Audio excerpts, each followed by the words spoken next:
Ponto de contato. Oferecimento ContactNet.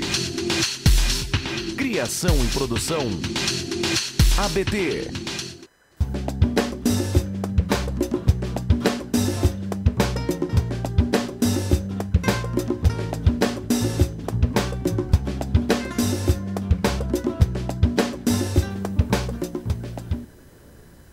Olá, telenauta da Just TV, muito boa tarde.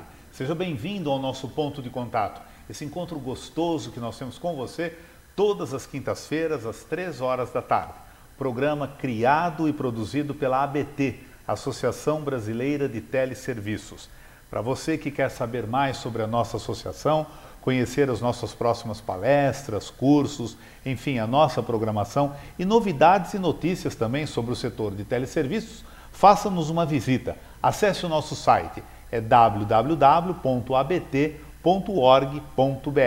E se a sua empresa está inscrita na 6ª edição do Prêmio Nacional de Teleserviços, então você tem que correr, hein? Porque nós temos agora nós já terminamos o período de inscrições e agora começa o período da entrega de cases. Então não deixe para a última hora. Se você inscreveu a sua empresa, inscreveu os seus cases de sucesso, né, com relacionamento de clientes, então já sabe, você tem que entregar os seus cases para depois nós passarmos para a próxima etapa, que será a etapa do julgamento destes cases. Se você está com alguma dúvida em como relatar este case, como é que ele tem que ser apresentado, você que está participando pela primeira vez do nosso prêmio, acesse o nosso site, é o www.abt.org.br, aí você vai no menu, tem lá uma página exclusiva sobre o regulamento e lá você vai encontrar todas as informações a respeito de como você deve entregar esse material para julgamento, ok? Hoje nós vamos ter um assunto, uma complementação de um tema que nós já trouxemos aqui, que foi as danças circulares. Vocês estão lembrados? Algumas semanas atrás, a Renata esteve participando do nosso programa, falando sobre as danças circulares. Mas hoje nós vamos falar como essas danças circulares podem ser aplicadas e muito bem aplicadas dentro do mundo corporativo, tá bom? Então esse é o nosso tema de hoje, palestra em roda. Mas antes disso, nós vamos para as nossas curiosidades. Então sempre trazemos essas curiosidades importantes, interessantes para você. Vamos então a elas.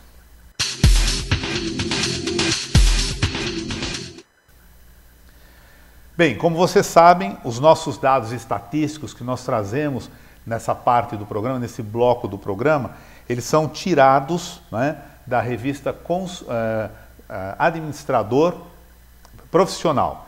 E hoje nós vamos falar em como você deve administrar, algumas dicas de como você deve administrar o seu dinheiro, né, aquele dinheiro conquistado aí às vezes com muito suor, e que às vezes você tem esse dinheiro na mão e tal, e como que eu vou aplicá-lo, quais os cuidados que eu tenho que ter com ele para que ele não me escape das mãos, como dizia aquela música do Paulinho da Viola, né? Dinheiro na mão é vendaval.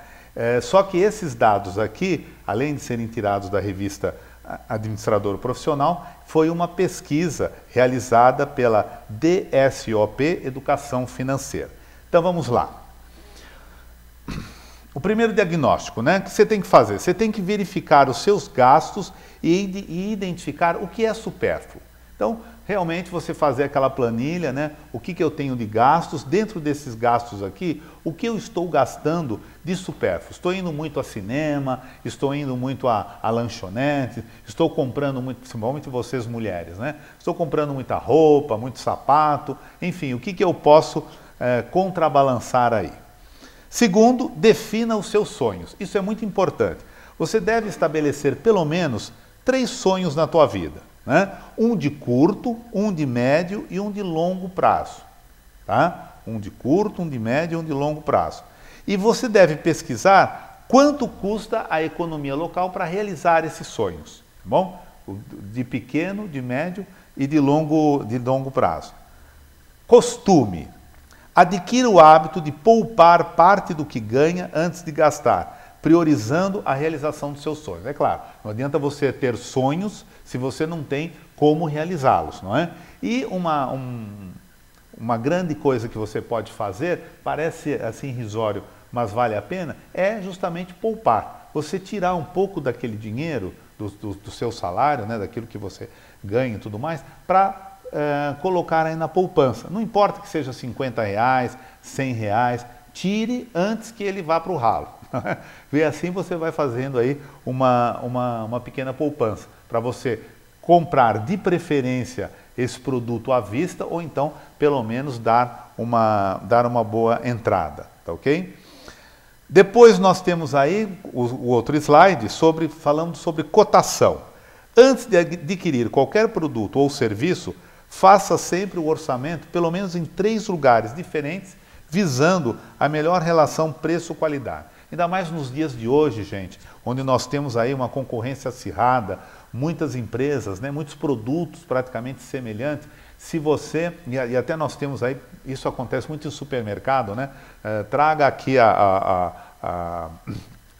um anúncio do concorrente e nós cobrimos a oferta, ainda te damos um desconto. Isso acontece em algumas lojas também de móveis, de eletroeletrônicos. Então, você tem que fazer isso, você tem que pesquisar e não ir logo por impulso, né? O brasileiro compra muita coisa por impulso. Então, faça uma pesquisa antes e depois, então, você compra no melhor lugar. Você tem aí hoje esse poder de negociação, tá? O à vista, evite comprar a prazo. Se fizer, registre no orçamento financeiro. Isso aí. Então não adianta você comprar a prazo. Hoje em dia, né, o cartão de crédito, 3 vezes sem juros, que não é sem juros, está embutido lá. Ele falou que é 3 vezes sem juros, mas está embutido. Então você faz o quê? Você pega, tudo bem, comprei em 3 vezes. Só que no mês seguinte você vai fazer uma outra compra, né? E aí também mais 3 vezes. Só que esqueceu de que você já tem uma compra que você fez em 3 ou em 4 vezes. Então isso deve ser colocado naquela planilhinha que nós falamos no início a respeito do orçamento. E quando você compra à vista, se você tem esse cacife, né, para comprar à vista, esse dinheiro para comprar à vista, é melhor, porque aí você pode negociar um desconto e um bom desconto. Voz da consciência. Pergunte-se se a compra é realmente necessária e se dispõe de todo o dinheiro para realmente pagar aquilo. É o que os economistas falam, né? Quando você vai fazer uma compra no supermercado, vai, mas já com o estômago cheio, já almoçado e tudo mais. Senão você começa, é bolachinha daqui, é salgadinho de lá, essa coisa toda, um iogurtezinho, você vai pegando, comendo, né? E gastando mais do que realmente era necessário. E por último, a nossa 7ª dica, pechincha. Se for o caso, sugerir descontos ajuda na hora de fechar o caixa. É isso mesmo, é pechinchar. Olha, eu gostaria de comprar isso, mas não, está caro, será que você não me faz um desconto? Te dou aqui 5%. Não, 5% é muito pouco, dá 10%. Pechincha, não tenha medo não, você vai comprar, você não está roubando, você vai comprar. E é claro que o vendedor, ele quer vender, não é? Porque isso faz parte da comissão dele, tá bom? Então essas foram as nossas dicas de hoje. E agora vamos então para a nossa entrevista com o tema Palestra em Roda. E o nosso convidado de hoje é Sérgio Nagel. Vamos a ela.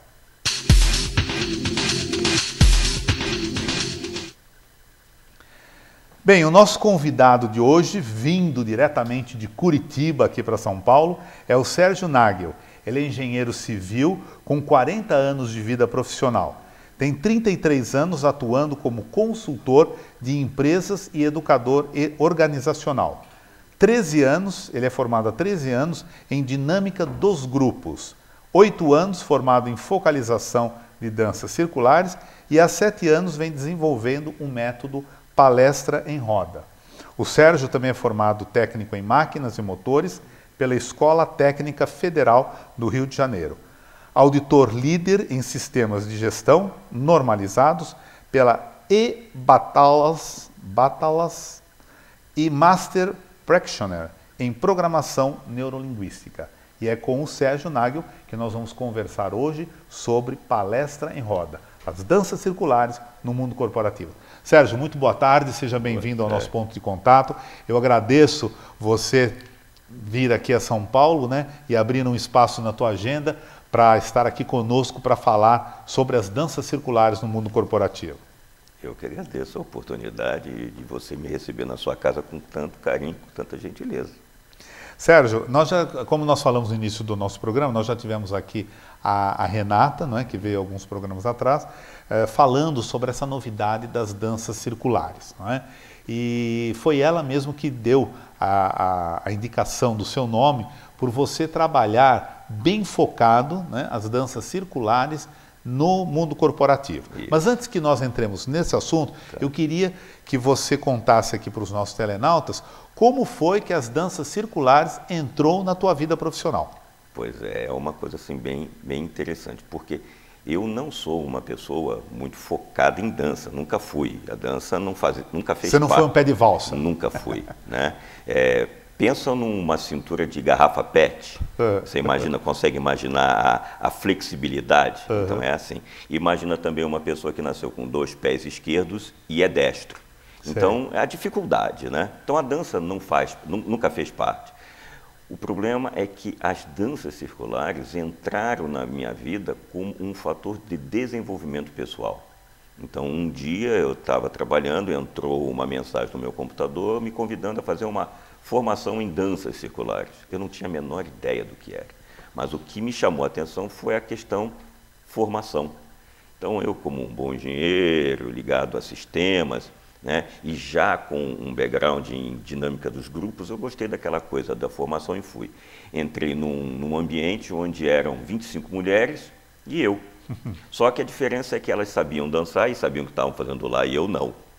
Então, no primeiro instante, me subiu uma revolta muito grande. Falei assim, não, esse negócio de dança circular, negócio de dar mão, essa coisa de passinho, passo de valsa, passo... não vai funcionar comigo. E eu esperei o primeiro intervalo e já fui para o meu quarto. Porque a coisa era imersão. Nós íamos ficar de domingo a domingo aprendendo a dançar. E eu falei, esse negócio não vai funcionar comigo, não. E aí eu fui para o meu quarto, comecei a arrumar a mala, e no que eu estou arrumando a mala, eu ouvi uma voz assim, fica aí, esse negócio é bom. Aí eu falei, né, então eu vou ficar. E voltei para a roda com uma outra visão.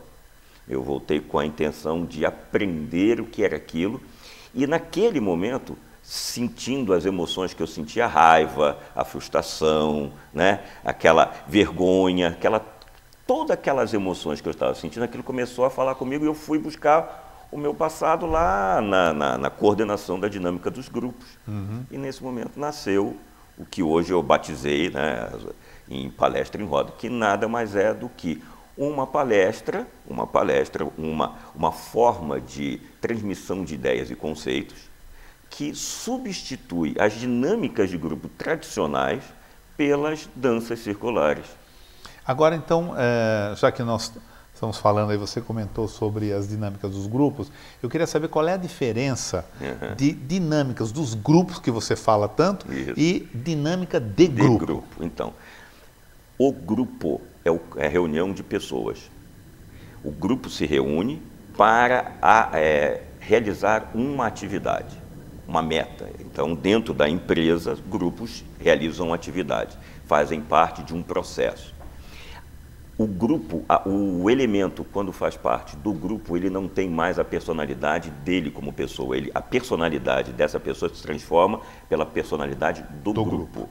Então, você precisa estudar a dinâmica do grupo frente a uma meta, frente a uma atividade. Porque o grupo se movimenta de uma forma não previsível. Supõe-se que, frente a uma meta, o grupo se une, pega conhecimentos, as habilidades e vão fazer. A coisa não funciona assim.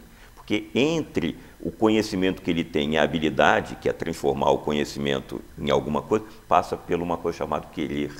Ou seja, motivações, crenças, valores. Isso faz uma diferença. Então, a gente estuda, na dinâmica do grupo, a gente estuda esse comportamento.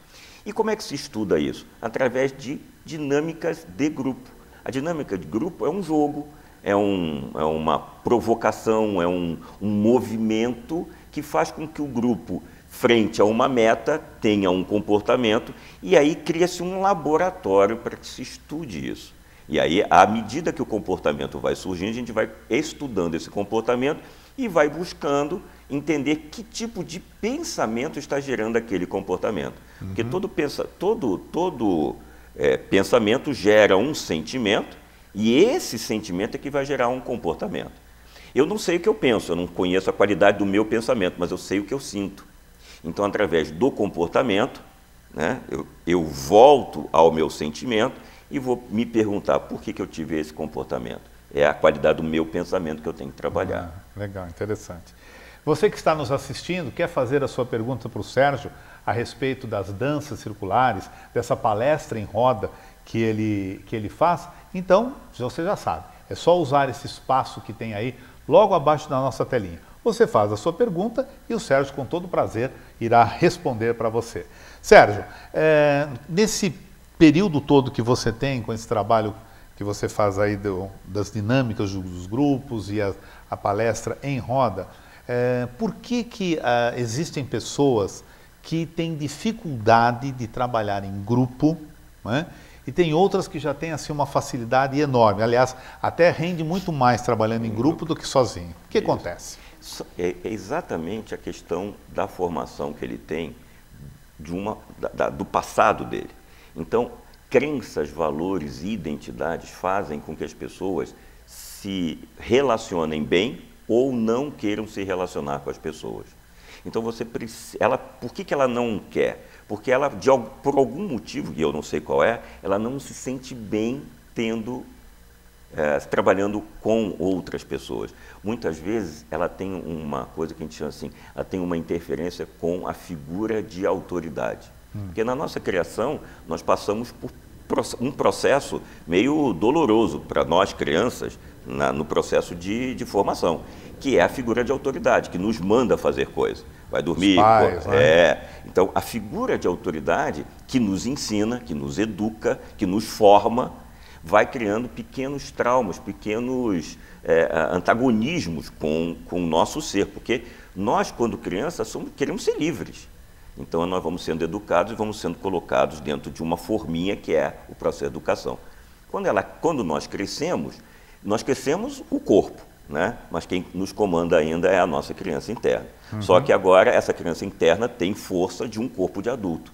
Então, ela começa a se revoltar e demonstrar essa revolta junto aos grupos. Então, ela para de ter interesse em aceitar ordens, e trabalhar em grupo, ouvir. Então, são coisas assim, não só assim, mas são coisas assim. Agora, quando a empresa contrata você para essa palestra em roda, evidentemente ela fala para os participantes. Não, ela não fala. Ela não fala que vai ter dança. Não fala, não. É essa que é a grande sacada, porque quando eu comecei a trabalhar, eu pedia para que as pessoas, ele avisasse. Né? Olha, nós vamos fazer a palestra em roda, usa a dança circular como plataforma de transmissão de ideia. Não funciona. Porque a empresa, primeiro que as pessoas que vão ao treinamento, na maior parte das vezes, não gostariam de estar sendo treinadas. Né? Então, existe já uma negação do treinamento. Segundo, que quando fala em dança, a pessoa vai buscar o passado dela na dança. E, principalmente nós, homens, não é uma coisa que nos agrada muito, porque a dança porque no meu caso, para que eu usava a dança? Eu usava a dança para me aproximar da menina, para poder, né, conversar com ela, né, nos bailinhos, essa coisa toda. Então é essa a ideia que eu tenho de dança. Quando ele vai fazer pesquisa no YouTube para ver o que é uma dança circular, o que ele vê? Pessoas dançando de mãos dadas. Aí ele que chega à conclusão que aquilo não funciona mesmo. E homem com homem, às vezes, né? Na maioria das vezes. No meu grupo, 90% é constituído de homens. Né? Então, o que eu falo é assim, olha, avisa apenas que eles precisam vir vestidos com roupa super confortável, para as mulheres não virem de sapato alto, para não torcer o pé, essa coisa toda, mas deixa chegar e vão ver o que vai acontecer. E essa é a outra segunda surpresa, que eles chegam, encontram uma sala vazia, com um centro da roda, e esse centro da roda, eu monto esse centro da roda com elementos da empresa, porque o centro da roda é o ponto de emissão de energia da roda. Sei. Então eu coloco com figuras da empresa, política da qualidade, imagens da empresa. Por exemplo, às vezes eles colocam os crachás das pessoas, eles colocam um prêmio que eles receberam, é muito voltado para a empresa. E eles chegam e encontram uma sala vazia com o centro da roda montado e mais nada, uma caixa de som. Então, é aquela surpresa enorme, né, de eles estarem buscando alguma coisa e não estarem encontrando nada que, assim, que diga assim, isso vai ser um treinamento. Então, essa que é a surpresa. Tá certo.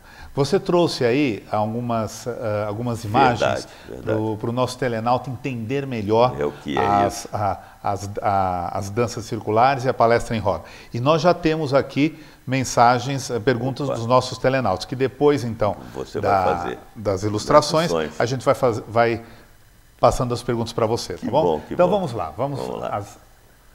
As ilustrações. Então, esse aqui é um exemplo de uma grande roda, porque a palestra em roda é um método de trabalho, né, de transmissão de ideia, que trabalha em cima de uma teoria chamada ciclo de aprendizagem vivencial. Então, esse é o primeiro momento, é a parte da vivência, é onde eu uso a dança circular. É interessante que na dança, a dança circular são danças feitas assim, de mãos dadas e passos simples, né? Passos simples, que são ensinados na hora. E é exatamente essa coisa porque a roda simboliza o quê? A empresa, a roda simboliza a empresa, porque ela demonstra os 3 elementos de uma empresa. Quais são os 3 elementos? As pessoas, os recursos e os métodos de trabalho. Os métodos de trabalho são as coreografias da dança. Os recursos é o espaço, né? E as pessoas são quem faz a roda, então é assim que ela funciona. Então esse é o primeiro momento onde eu faço a vivência, né? Pronto. Feita a vivência, eu vou para o segundo, os próximos passos do ciclo vivencial. Se você puder voltar, isso. Todo mundo senta, no caso, como é um grupo muito grande, sentamos no chão. Às vezes eu me sento junto com eles. E aqui nós fazemos o relato, qual foi o sentimento, o que é que veio, o que emanou deles, e depois eu faço uma projeção para dentro da empresa. Esse sentimento que você teve, como é que isso acontece dentro da sua organização? Como é que isso acontece dentro da sua vida profissional? E aí vai acontecendo o desenvolvimento do grupo para um processo empresarial.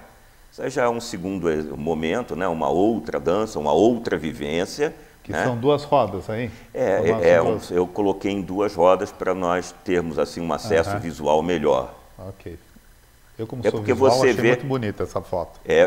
Porque aquele grupo, são grupos com 100, 120 pessoas, 150 pessoas.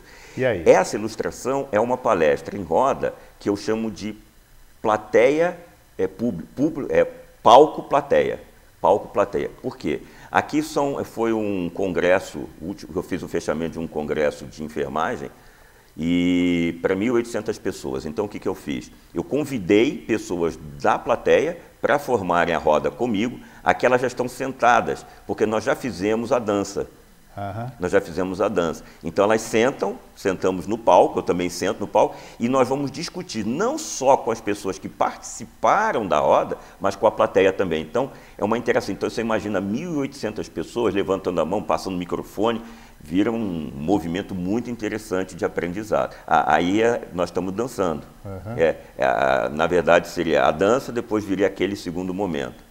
Isso, é a mesma coisa. Isso é feito aqui é a dança. E aí eu percebo que tem algumas coisas ali, alguns Você está vendo aqui, e aquele é o centro da roda. Então, mas o que são? Ali no caso, se nós pudéssemos mostrar, não vamos porque eu não mandei a foto, ali tem elementos que demonstram a enfermagem. Então você vai encontrar termômetro, estetoscópio, medidor de pressão, o símbolo da enfermagem, que é uma lampadinha de Aladim. Aí era feito especificamente porque isso aqui foi um congresso de enfermagem. Ah, legal. Então aquilo que está no meio, sempre eu formo o centro da roda, simbolizando a empresa que eu estou representando, com quem eu estou treinando. E esse é um grupo que eu chamo de pequenos grupos, que é entre 30 e 40 pessoas. Esse é o momento onde a gente ensina como é que é a posição da mão. Na dança circular, as mãos têm uma característica muito importante, que é a transmissão de energia. Mas, no caso, como eu trabalho a dinâmica do grupo através de uma dinâmica, na passagem da mão, o que eu explico? A janela de Johari. Então, o que acontece? Existem 3 possibilidades. A primeira possibilidade é com a palma, eu coloco assim, a palma da mão direita, com a polegar para a direita, a mão de esquerda em cima, e assim eu recebo, com essa mão eu recebo energia, com essa mão eu passo. Mas eu faço uma analogia com a janela de Johari. Sei. Por quê? Porque tem pessoas que só transmitem energia e tem gente que só querem receber energia. Vamos ver rapidinho. E essa última aqui? Essa é a mesma roda, né? Essa é Mas só eles um estão momento. de olhos fechados? É porque quando eu começo a roda, eu faço uma introspecção, eu agradeço a presença de todos, faço com que eles se sintam presentes. Isso na dinâmica de grupo chama-se o momento de inclusão. E aí é o final? Isso é uma dinâmica, essa é uma dinâmica. Ok. Sérgio, nós já temos aqui as perguntas e eu preciso que você, já estamos chegando quase ao final do programa, preciso que você seja bem objetivo nas respostas, por favor, tá? Ok. Senão não vai dar para... Vamos lá. Nosso primeiro telenauta aqui, o Robson, ele pergunta o seguinte: essa metodologia serve apenas para grandes empresas ou empresas de pequeno porte podem também utilizar esse método? Todas as empresas. Eu posso usar o método palestra em roda até dentro de garagem. Eu tenho empresas que não têm sala de treinamento, mas então o dono da empresa tirou o carro e nós fizemos as rodas dentro da garagem da empresa dele. Então, com 8 pessoas, 12 pessoas, 120 pessoas, não importa. Tem uma aí que você fez aquela grande e foi para... Não, a palco plateia foram 1.800 pessoas, mas aí não dá para fazer a roda. Sei. Mas uma roda com 120, 130... Trabalha bem. Nossa. Ok. O Josias, a pergunta dele é assim, ele fala, mas palestra em roda?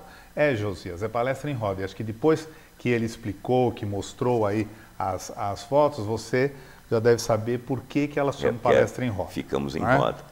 Ok? Respondida aí a tua pergunta.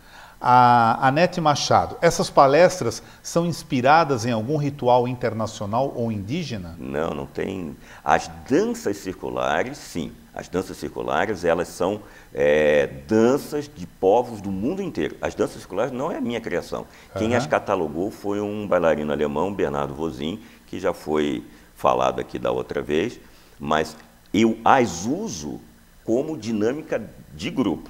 Mas as danças circulares não são minhas. E qual é a trilha que você costuma usar? Que músicas você usa? Várias. Cada dinâmica eu estudo um movimento, a música, o que é dito na música. Então, eu estudo, por exemplo, vamos supor que a empresa queira trabalhar comunicação. Eu vou procurar movimentos que traduzam comunicação. Ele quer trabalhar qualidade de atendimento. Eu vou trabalhar dinâmicas, músicas que falem sobre qualidade de atendimento. Ok. E a Anete também faz essa pergunta. Qual foi a maior roda que você já fez? Quantas pessoas participaram? 150 pessoas. A roda, né?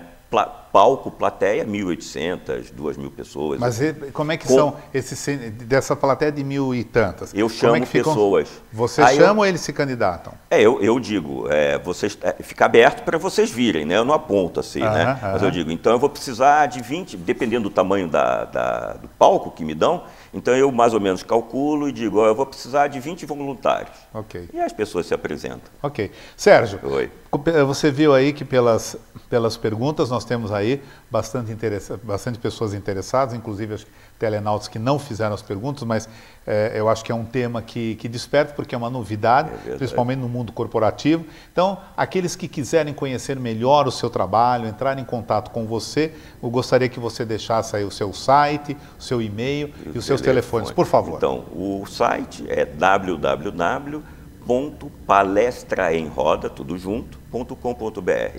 O meu e-mail, sergio@palestraemroda.com.br, e os meus telefones é 41, porque é Curitiba. Isso é Curitiba, isso. Então, o do escritório é 30 22 44 43, e o meu celular, que eu vou ter uma satisfação enorme de receber ligação e conversar com a pessoa, né, seja para contratar ou seja para tirar dúvida, não pode ligar que eu respondo.